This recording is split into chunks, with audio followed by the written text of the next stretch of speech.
Lunar Rush is one of my favorite new games that I have played this year, and it is one of my favorite new games that I've played in a while. I can't fully put my finger on what exactly it is that draws me to this game, but it is one of the few games that after the first time we played, I was immediately drawn by. I was ready to go again, ready to reset, play another game. It's a great game. Hey everybody, welcome back to Play the Game HQ. I'm Daniel, and this is Lunar Rush. It is from Dead Alive Games. It is an amalgamation of a bunch of different mechanics that just sing so well together. Over here, you have your personal player board. Everyone is going to have a board like this that is basically your run-of-the-mill worker placement. If it was just this, then it's something that we've all seen before. It is a worker placement board. You are on the moon. You're going to be placing your workers to generate resources. You're eventually going to go sell those resources back. There's a really cool sliding economic scale, but those elements are familiar. Those are things we've seen before. This adds in a really cool, it has bidding. I like bidding. Bidding can be frustrating, but I don't mind being frustrated in a game. But the way that it manages the board, the way that this board right here with the different tracks to and from the moon force your hand into what you're doing with your worker placement and with your resource generation. The choices that it forces you to make were just really, really satisfying. It was really fun. It was really enjoyable, and it made me think and get out of the, like, let me just produce as much as I can and be as efficient as I can in my production, or as lucrative as I can in my production, because what was going on with the bidding and the board over here was changing the possibilities of what I could do each round, and it was forcing me to think differently. So again, over here, we're just going to start here, explain this, because once this is out of the way, then we can talk about the real meat of the game. So the gist of this game is you are producing resources on the moon, you're mining for resources, and you're going to bring those back to Earth to sell them. So everyone is going to have a board here. If you've played worker placement games, you're going to notice a lot of the iconography. It's very standard. You send a worker to one of these spots and you produce whatever it lets you produce. So down here, I go over here, I produce 2 life support. If I bring a worker over here, I can produce one of these little gold nuggets, and that goes in my supply over there. If I bring a worker down here, I can produce electricity, and all of those things. Life support is going to keep my astronauts alive on the moon. Electricity is going to be used to build other things. These are upgradable, so you have things down here that you can spend to upgrade, and they all match up to, like, the white cube are these big white cubes. You have the little blue and the red cubes that match up to these, and you can upgrade those. So I have my shard mine right here. I can upgrade that. That slots in, and now instead of one worker making 1 shard, I have 1 worker making 2 shards, and that can be flipped over. And now 1 worker can make 3 shards. So you have 3 basic resources that you're going to be using. You have the red cubes, the blue cubes, and the white cubes, and you have 4 things that you can produce. You have your ore, which is the gold nuggets. You have your shards, which is the little purple nuggets. And then you have the lunarium, which is the gold bars. Those are worth more. And you have the lunathist, which are these blue jewels. So the gold bars and the blue jewels are worth more. They're going to sell for more. They're going to be more lucrative. And ultimately you score by, like, your end game points are credits. So you want to have the most credits, the most points at the end of the game. So producing those valuable resources is going to do that for you. You can initially only produce ore and shards. And then once you have the resources to build your lunarium refinery and your lunathist refinery, then you can start making those more valuable resources. You do, if you have the resources available, have the option to buy at each round one of these gold kind of foil cards. Those may be some quicker ways to get those more valuable resources. These are, one of my complaints about the game production-wise is these gold cards are really hard to read. The 2 kind of things that I've noticed from a production standpoint is the gold cards are really hard to read, and the dual layer boards are a little thin, so they have all started to warp just a little bit. They've laid back down flat since the last time we've played, not fully. You can see they have a little wobble in them. But otherwise, it's a really well-made, well-produced game. And from the gameplay side, I don't really have any complaints. I've really, really enjoyed the game that I've played, and every game that I've played of it. We've introduced some other people to it. Played it with some friends that don't like space games, and they thoroughly enjoyed their experience. So all in all, very well-designed game.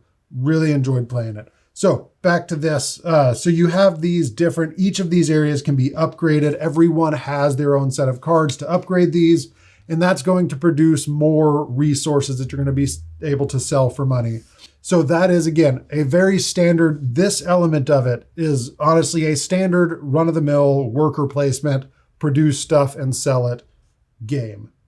This over here is where it gets really, really interesting. So what you have here is the pathways to and from the Earth. There's 3 different pathways from the Earth to the moon and 3 pathways back. There is a fast, a medium, and a slow speed pathway. And there's 2 fast to and 2 fast from the moon if you're playing with 4 players. If you're not playing with 4 players, then these are closed.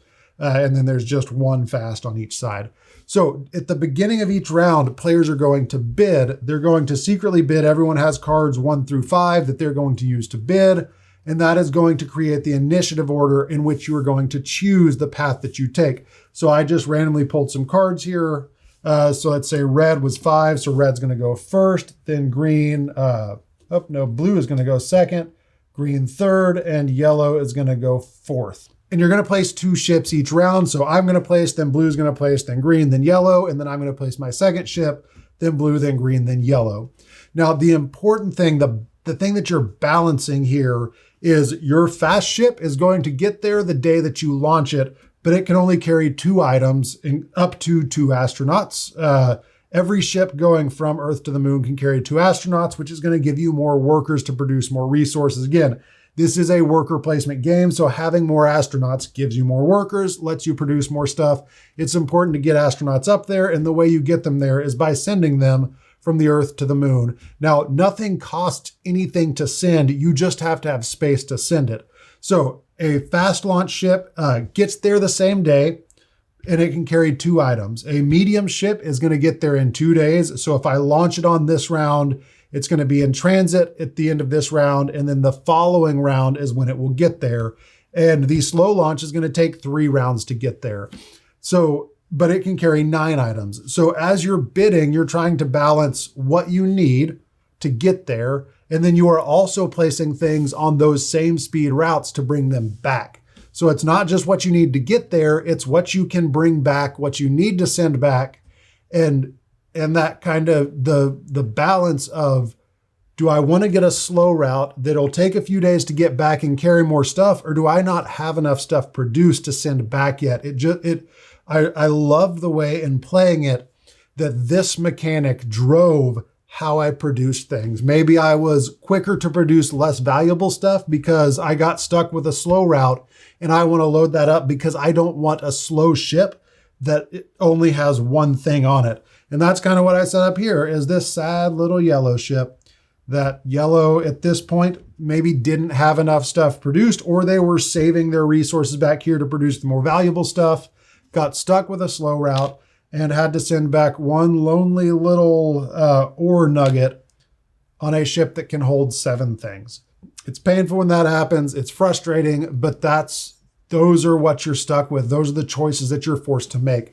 There's also a really cool dynamic of planning out 2 or 3 moves ahead, so that you're saying, if I'm going to take this slow ship, what am I going to need 3 turns from now? And then this turn and next turn, I'm kind of setting up knowing that I have this ship that has stuff on it. And these, I'm sorry, I didn't put anything on here when I was setting this up. So this is a medium, so maybe that's carrying that. These white cubes hold 2 spaces. So maybe that's what green is sending up. And blue can carry 9 things. They're sending 2 of the habitation things, a couple of blue cubes, a couple of red cubes, and then they send 1 worker up with them. So from 3 turns ago, I have this ship coming up. I know what's coming up, and I'm preparing my space up here for what's going to arrive. So the way the bidding works, again, we're going to bid, we're going to set the initiative order, and then maybe on this turn, I want something quick. So I'm going to take a fast launch, and then blue is going to take a medium launch. And then let's say green wants to bring some stuff back. So instead of claiming one of these routes, they're going to go ahead and get a fast route back. And then yellow is last. Yellow is going to get this slow launch so that over the next few turns, they can really get some resources up there, and then it comes back to me. I want to make sure that I get some of my resources back, so I claim that route. Green does need to bring some stuff from Earth to the moon, and then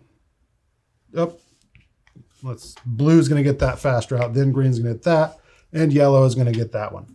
So that's how the bidding works, where you're bidding, you set the initiative, and then you claim the routes you're going to take. Then you load up your ships from the Earth to the moon, which again, all of these resources are free. You don't have to pay for anything. You just have to have space to get it from the Earth to the moon. That's the primary way that you're going to get your habitation stuff. Anywhere you see a blue or red cube or a white cube, the easiest way to get that is just to send it from the Earth. You can produce it, but it's expensive and it's slow to produce. You produce a limited amount of it if you're producing it on your player board. So the best way to do that, the best way to get those resources is to send them from the Earth to the moon. But again, you're having to plan out multiple turns ahead what you're going to need, what you think you're going to need. And that's where the major player interaction comes in. That's the first place. We'll talk about the little economic engine in just a second, but that battle for initiative, for the turn order, for getting the space that you need, getting the order that you need so that you can grab the speed of ship that you need, is just really fun. It was a nice challenge of trying to read the other players. Now, one very important part of it, two important parts. There's two important parts to this. Whatever you spend, you have to lose in points. So I bid with a 5, so I would lose 5 points for bidding with a 5. On round 5, you're going to lose double what you bid. So on round 5, if this was the 5th round and I'm bidding a 5, I'm going to lose 10 points. On round 6, I'm going to lose 3 times what I bid. And on round 7, I'm going to lose 5 times what I bid. So bidding a 5 on round 7 is going to lose me 25 points. It creates some real, doing some math in your head, figuring out if I'm bidding high in round 7, is it worth it? Is what I can bring back and sell, is it a valid payoff for what I'm going to spend to have that ability? Many, many games I've played, the answer was yes. But the other important part is whatever you bid stays there through the round and you can't use that card the next round. So I've played multiple games where I bid high on round 6 and got outbid on round 7 and had a bunch of resources to sell and got stuck with a fast route back on round 7. Really, really demoralizing, crushing to have a great little engine going up here, have built all of this out, have tons of stuff to send back to Earth to sell, and I only have one spot on a ship because I got outbid and everybody on that last round is trying to send stuff back. So there's so much strategy in, one, reading the other players. What's worse is when on round 6, you bid high thinking everyone else is going to be bidding high and you're trying to outbid everyone and they all go with a 1 or a 2. And now you're stuck with having spent your high card and also not having that for the next round. So there's reading your players is really important. It can be really kind of crushing when you misread the other players, but there's that part of it. And then when you bring stuff back, when it gets back to Earth, once you sell it, you're changing the price. It has this little economic engine, this supply and demand kind of engine. So when this red ship gets back, it's in a medium slot, so it's going to go there. But when it gets ready to sell, red is going to sell 2 of these ore nuggets. And after I sell these, the price is going to drop by 2 spaces. Now, obviously, this far in the game, stuff would have been sold already, but when you sell it, you sell everything at the current price, and then however many you sold, you drop the price by that many. So there is a rush to get those more valuable things sold quickly, even if maybe you don't have enough, but you want to get things sent back so that you can go ahead and sell them at the highest price because you see other people are gearing up. Maybe other people have sent stuff back on a slow route and you want to get stuff on a medium route so it will beat them there. It's just this push and pull of being efficient with your production, but also sending stuff back, getting those routes that you're going to get so that you can get stuff back and beat other people to the high prices. Yeah, there were lots of points of contention in the game that were really fun, engaging with the other players. On this board, there's nothing anyone else can do to hurt you. You can't stop people from getting stuff. The resources are unlimited. So the only way that you can mess other people up, and it may be kind of nefarious, or it may just be that people are going for the same thing, but the only way that you're directly interacting with other players is by taking the routes that they need. And again, routes from Earth to the moon can be a little frustrating, but I can usually send something there that I need. Routes from the moon back to the Earth, especially towards the end of the game, once you've started ramping up production of stuff, are so valuable. And planning a few turns ahead is so important. And just, it's such a great mental exercise. I loved that part of it, of trying to maximize that, but also, again, I really loved how this board forced what I was doing over here and changed the way that I was working here based on what other players did to me and how that bidding worked out. Now, once you have selected and bid and picked your routes, you're going to load up your ships and then you're going to move everything to the moon. I'm not going to load these for this example, but essentially this red ship would come up here. It comes to my board. This green ship would go over to green. This red ship that I launched 3 turns ago also comes to my board, and then everything advances. And then those are there. So again, the slow launch is going to take 3 rounds to get to you. Medium is going to take 2. Fast is going to take 1. Green would be over there for green. And then same thing. After everyone has done their production phase, we're going to launch from the moon back to the Earth. These are going to come back in the order that based on the route that they took. So fast route, fast 1 comes over there. That's the fast 2. Fast 1 comes over here. Those would maybe have stuff on them. You're typically always going to have stuff from the Earth to the moon because there's no reason to not. Coming from the moon to the Earth, you have to have the stuff produced to send back. So red is on medium, and then yellow with their one sad little nugget is on the slow route, and they're going to come back and sell it. So we're going to take this stuff, we're going to sell it, and we're going to gain points on the track accordingly. So for what I have here, if this was the state of the board, I would get 18 points for the ore, and then bump that down to 7. And then I would get 8 points for the Lunathist, bump that down to 8. And now when yellow comes to sell their ore, they're only going to get 7 per ore instead of 9. Now you might be wondering, why are there astronauts on some of these ships? Oh, and then after that, these will all progress to the next spot. And on the next turn, they'll come dock. So back to the question, why are there astronauts on these ships? Because astronauts require life support. Each astronaut at the end of the turn is going to consume 1 life support if they are on the moon, if they're on this player board, which again, you start out with 2 up here on this board and you're sending more as you go. They're free to send, but you do have to feed them and house them at the end of the round. If you don't, they die, and every astronaut that dies costs you 25 credits. So at the end of your turn, you can send 1 back on a ship. So green and red in this case, at the end of that turn, was like, I don't have enough stuff to feed that astronaut. I'm going to send him back to Earth and avoid losing 25 points. So there's that kind of producing and building up your life support and your building out your habitation module so that you can actually support the astronauts that you're sending up to build out that engine to produce more efficiently. Again, there's so many little choices that you're making throughout the game that were honestly just fun. It was a fun game. It was thinky enough. It's not a super crunchy game. It's very straightforward from a rule set. It was easy to learn. What you're doing is straightforward, but the way that different elements of the game force your hand is just fun. It was fun. I really, really enjoyed it. The whole family enjoyed it. The kids really got it quick.